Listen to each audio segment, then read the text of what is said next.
नमस्कार दोस्तों, अजीत पवार ने कर दिया बड़ा खुलासा। अडानी का है हाथ महाराष्ट्र में सरकार गिराने के लिए। जी हां दोस्तों, अजीत पवार अब पोल खोलने लगे हैं। ताजा अपडेट आ रही है।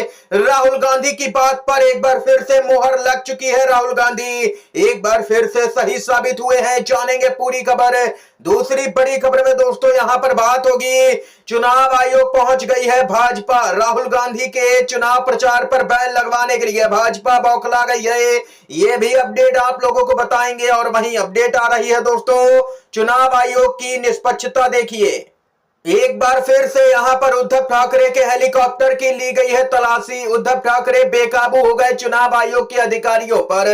दोस्तों एक एक करके चलेंगे, हर अपडेट आप तक पहुंचाएंगे। जहां पर राहुल गांधी के हेलीकॉप्टर में खराबी आ गई, अचानक से मचा हड़कंप। तमाम बेहद ही बड़ी खबरें आप तक पहुंचाएंगे। दोस्तों खबरों में बने रहिएगा। मुख्य समाचारों की तरफ बढ़ेंगे उससे पहले आप लोगों से दोस्तों एक छोटी सी रिक्वेस्ट है कि अगर आप लोग भी नेता विपक्ष राहुल गांधी के समर्थन में खड़े हैं तो अभी इस वीडियो को लाइक कीजिएगा दोस्तों, और कमेंट बॉक्स में वी सपोर्ट राहुल गांधी जरूर ही कमेंट कीजिएगा।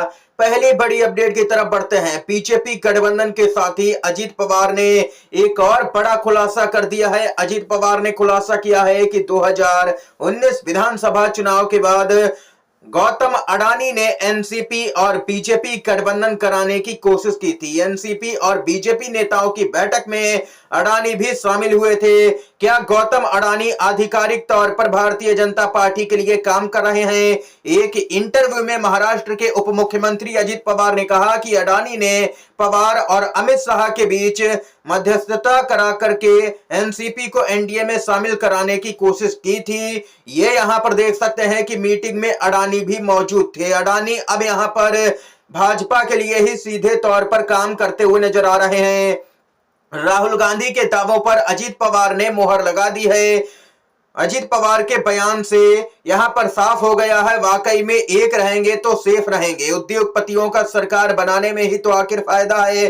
कुल मिलाकर के कहा जाए तो अडानी भाजपा के लिए काम कर रहे हैं और पीएम मोदी अडानी के लिए काम कर रहे हैं। राहुल गांधी ने यह बात कही थी, जो कि अब सही भी साबित दोस्तों हो चुकी है पूरी तरह से अजीत पवार के दावे के बाद। अगर आप लोग भी दोस्तों मानते हैं कि राहुल गांधी जो भी कहते हैं बिल्कुल ही सही कहते हैं और भले ही लेट लेकिन राहुल गांधी की बातें सही जरूर ही साबित होती है, तो एक वीडियो को लाइक जरूर ही कीजिएगा। इतना ही नहीं, उद्धव ठाकरे भड़क गए। महाराष्ट्र को किसी भी कीमत में गुजरात से नहीं चलने देंगे। इतना ही नहीं, चुनाव आयोग पहुंच गई है भाजपा। राहुल गांधी की ताबड़तोड़ रैलियों से बौखलाई है बीजेपी। चुनाव आयोग राहुल गांधी को चुनाव प्रचार के दौरान झूठ बोलने से रोके और डांटे, ये कहना है बीजेपी का चुनाव आयोग से। देख सकते हैं कि बीजेपी के तमाम बड़े नेता झूठ बोल रहे हैं।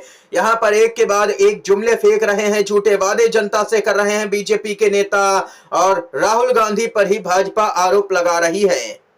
इस बीच दोस्तों एक और अपडेट की तरफ बढ़ते हैं। प्रियंका गांधी की जो वायनाड की सीट है उस पर कल बम्पर वोटिंग होने जा रही है। जी हां दोस्तों, पूरे देश की निगाहें वायनाड पर टिकी हुई हैं।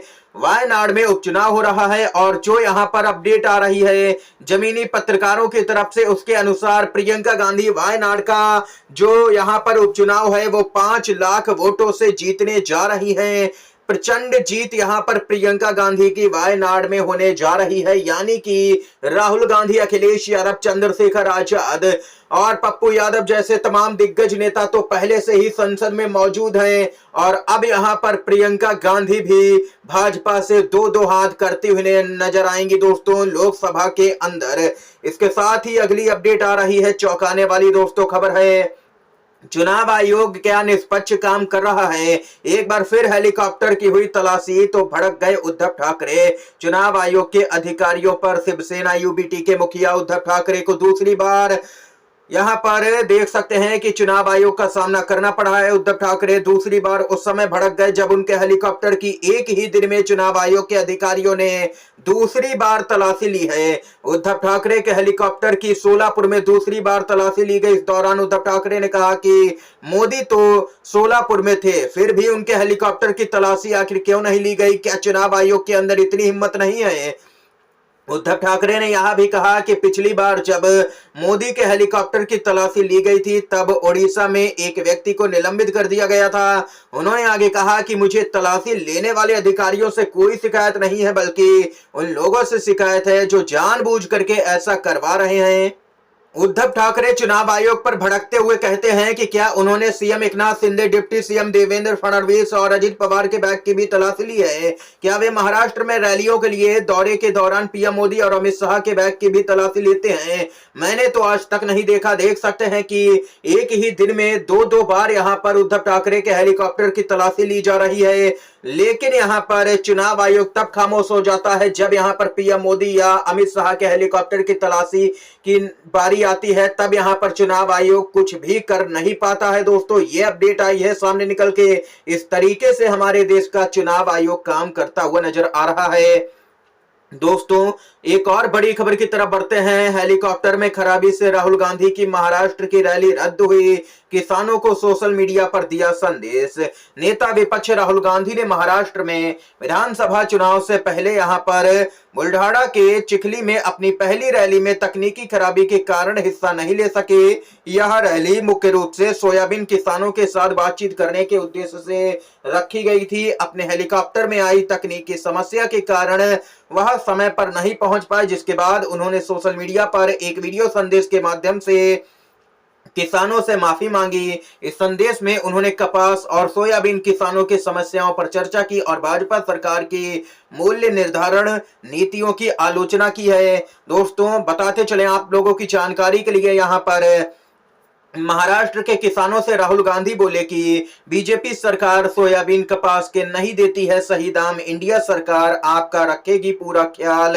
दोस्तों, बताते चले कि जो किसान है इस बार बीजेपी को मजा चखाने के लिए तैयार हैं। किसानों का साफ तौर पर कहना है कि हमें बस 20 नवंबर के दिन का ही इंतजार है, और जब यहां पर ईवीएम मशीन का जो बटन है वो दबेगा, ऐसा बटन दबेगा कि बीजेपी नेताओं की दिल्ली तक चीखें निकलेंगी। ये किसानों का साफ तौर पर कहना है। दोस्तों, महाराष्ट्र के किसान जबरदस्त गुस्से में हैं भाजपा को लेकर के। खास तौर पर टीएमसी और चुनाव आयोग में ठनी है। चुनाव आयोग ने कहा 20 घंटे के अंदर लिया शिकायत पर एक्शन। डेरेक ओब्रायन ने बताया झूठ। निर्वाचन आयोग के द्वारा पश्चिम बंगाल उपचुनाव में तृणमूल कांग्रेस की शिकायतें मिलने के 20 घंटे के भीतर कार्रवाई करने की बात कहने के बाद राज्य में सत्तारूढ़ पार्टी ने चुनाव आयोग के दावे को झूठा करार दिया है। टीएमसी ने आरोप लगाया है कि चुनाव आयोग भाजपा की एक शाखा के तौर पर काम कर रहा है, भाजपा के लिए काम कर रहा है। शिकायतें की जाती हैं, एक्शन नहीं होता है। चुनाव आयोग पूरी तरह से निष्क्रियता दिखा रहा है। आरोप यहां पर जितने भी लगाए जाते हैं उनकी जांच तक नहीं करता। कार्रवाई करने की बात तो दूर की है। ये टीएमसी जबरदस्त तरीके से चुनाव आयोग पर भड़की है और अब तो चुनाव आयोग झूठ भी बोलने लगा है, ये टीएमसी का कहना है। दोस्तों, ये यहां पर इस समय की आज की तमाम बेहद ही बड़ी खबरें, मुख्य समाचार थे जो हमने आप तक पहुंचाए। वीडियो दोस्तों अगर आप लोगों को पसंद आया हो तो लाइक कीजिएगा, इन खबरों को शेयर कीजिएगा अपने दोस्तों में, और चैनल पर अगर आप लोग नए हैं तो चैनल को जरूर ही सब्सक्राइब कीजिएगा। वीडियो देखने के लिए दोस्तों आप सभी का बहुत बहुत धन्यवाद। जय हिंद, जय भारत।